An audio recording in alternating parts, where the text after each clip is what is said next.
Hello everyone, welcome back to the YouTube channel of FPL God. तो अभी football में recently transfer window ख़त्म हुआ है, विंटर ट्रांसफ़र विंडो ख़त्म हुआ है।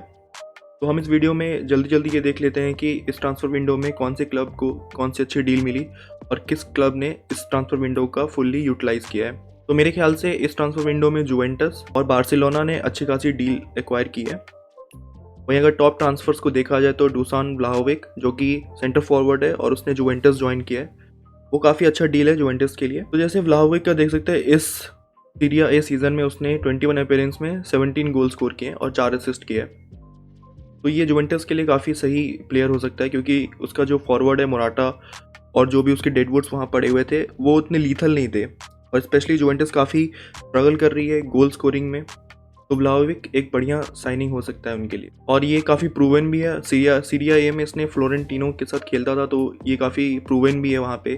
तो इसको अडेप्ट करने की ज़्यादा ज़रूरत भी नहीं पड़ेगी, क्योंकि ऑब्वियसली बात है, अगर आप किसी एक क्लब से और किसी दूसरे क्लब में ट्रांजिशन करते हो तो आपको थोड़ा बहुत तो दिक्कत होता ही है। बट ये सेम लीग में भी खेलता है और इसको पता भी है वहाँ की, क्योंकि जो सीरिया ए है वो काफ़ी ज़्यादा डिफेंसिव प्लेइंग लीग है। तो व्लाहोविक काफ़ी अच्छा उसमें अडेप्ट करेगा। वहीं जुवेंटस ने दूसरे साइनिंग अपनी की है डेनिस जकारिया की। ये प्लेयर डिफेंसिव मिड भी खेल सकता है, सेंट्रल मिडफील्ड भी खेल सकता है और सेंटर बैक भी खेल सकता है। तो काफ़ी वर्सेटाइल प्लेयर जुवेंटस ने एक्वायर किया है, और इसकी एज भी 25 साल ही है, ज़्यादा एज का है भी नहीं है।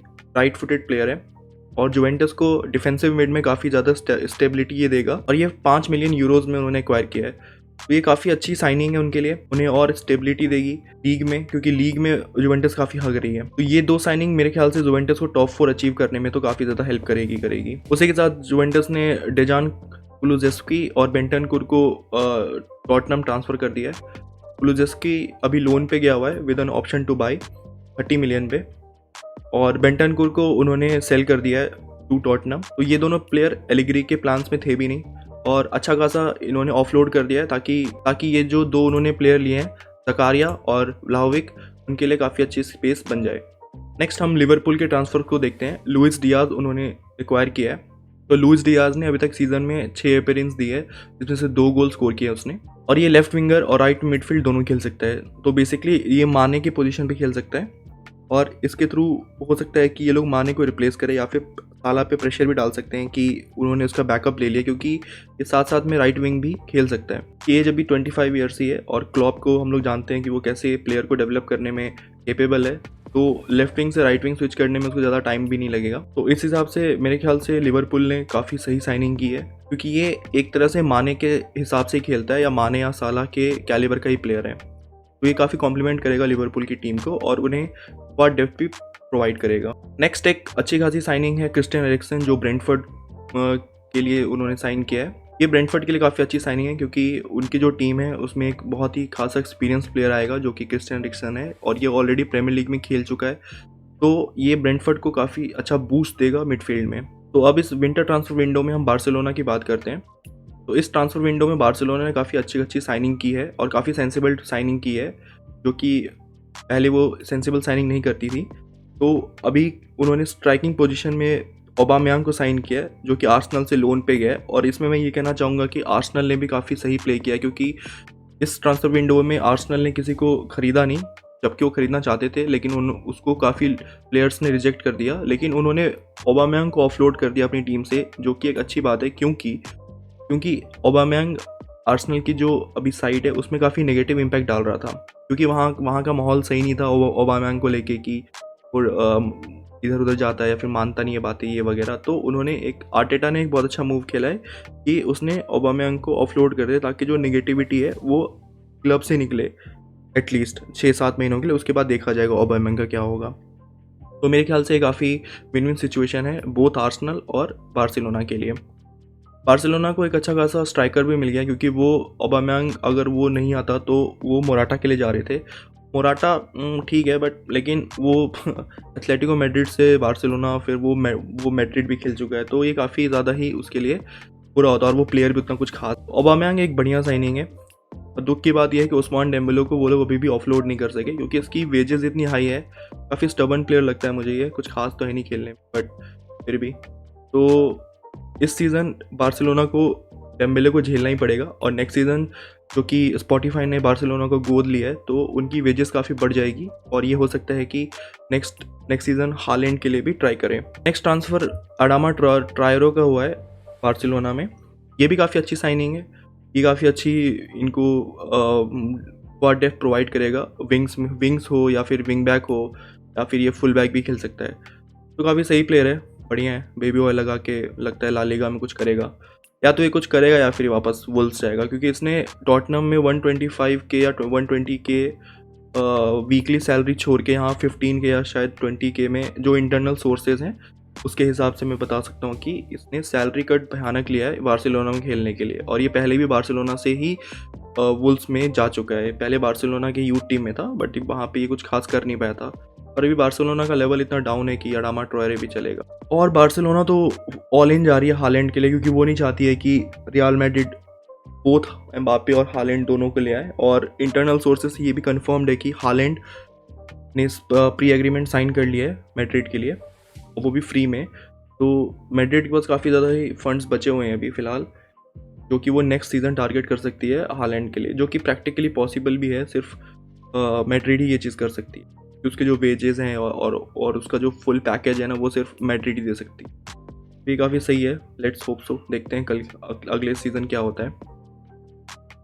नेक्स्ट प्रीमियर लीग में एवर्टन की बात करते हैं। इस क्लब ने भी इस विंटर ट्रांसफ़र विंडो में काफ़ी सेंसिबल और अच्छी ट्रांसफ़र्स की है। सबसे पहले तो इसने राफा बेनिटेज को सैक करके फ्रैंक लैम्पार्ड को साइन किया है, जो कि अच्छा मैनेजर है।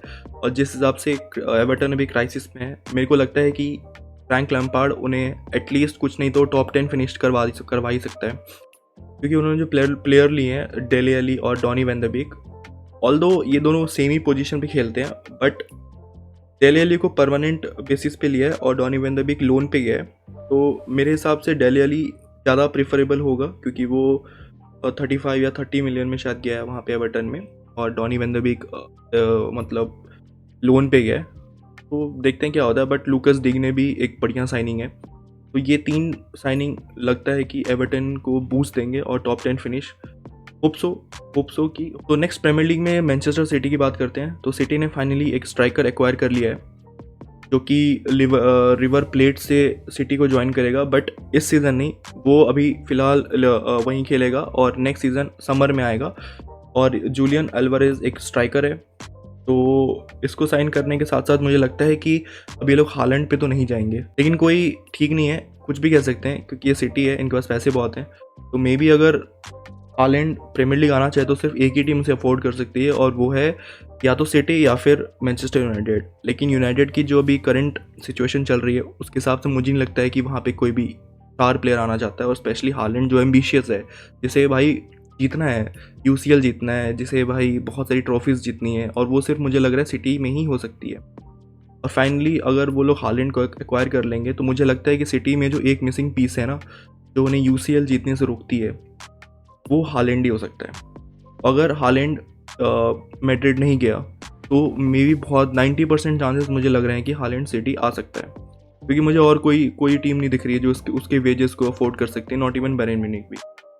लेकिन अगर बायर्न म्यूनिख से लेवेंडोस्की निकल जाता है तो मुझे लगता है कि हालैंड के लिए वो लोग भी ऑल इन जाएंगे।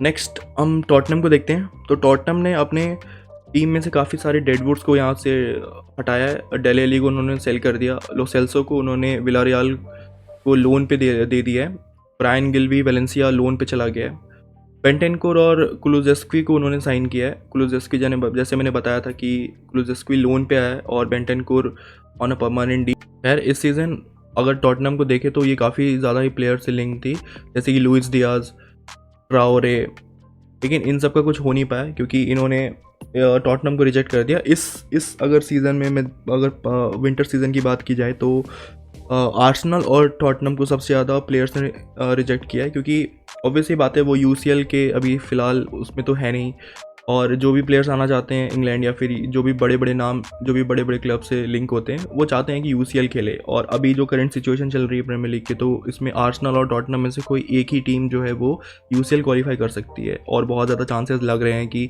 इस बार सिर्फ टॉटनम ही क्लियर मतलब कर पाएगी यूसीएल में क्वालिफाई।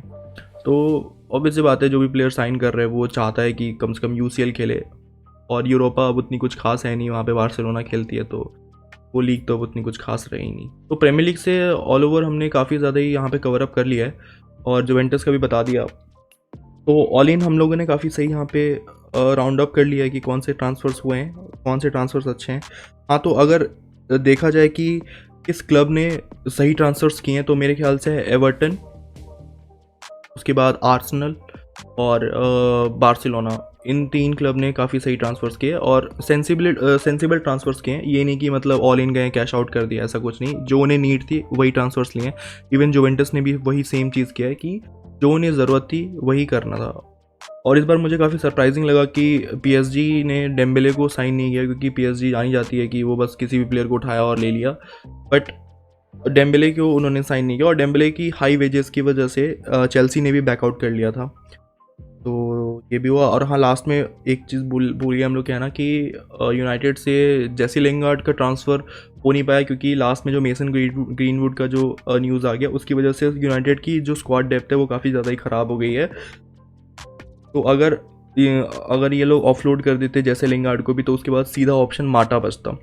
तो अगर कोई भी प्लेयर इंजर्ड होता तो भाई उसे सिर्फ माटा को खेलना पड़ता या फिर कोई एकेडमी में इकबाल वगैरह को खेलना पड़ता, क्योंकि उन्होंने अमाद को भी लोन पे भेज दिया। तो ऑल इन यूनाइटेड के लिए तो मैं काफ़ी सही बोलूँगा कि उन्होंने इसलिए इस विंटर ट्रांसफ़र में स्पेंड नहीं किया, क्योंकि उन्हें पता है कि नेक्स्ट सीज़न एक नया कोच आने वाला है। और अगर वो लोग इस सीज़न भी कोई एक नया प्लेयर लेंगे तो ऑब्वियस सी बात है, फिर उन्हें एंड में जाके फिर उस कोच के हिसाब से नई प्लेयर्स को साइन करना पड़ेगा। तो उन्होंने कहा चलो ठीक है, 6 महीने वेट कर लेते हैं, देखते हैं कैसी फिनिश होती है और उसके बाद हम लोग एक नया रीबिल्ड शुरू करेंगे। तो थैंक यू गाइज, यही था इस ट्रांसफ़र विंडो का राउंड अप।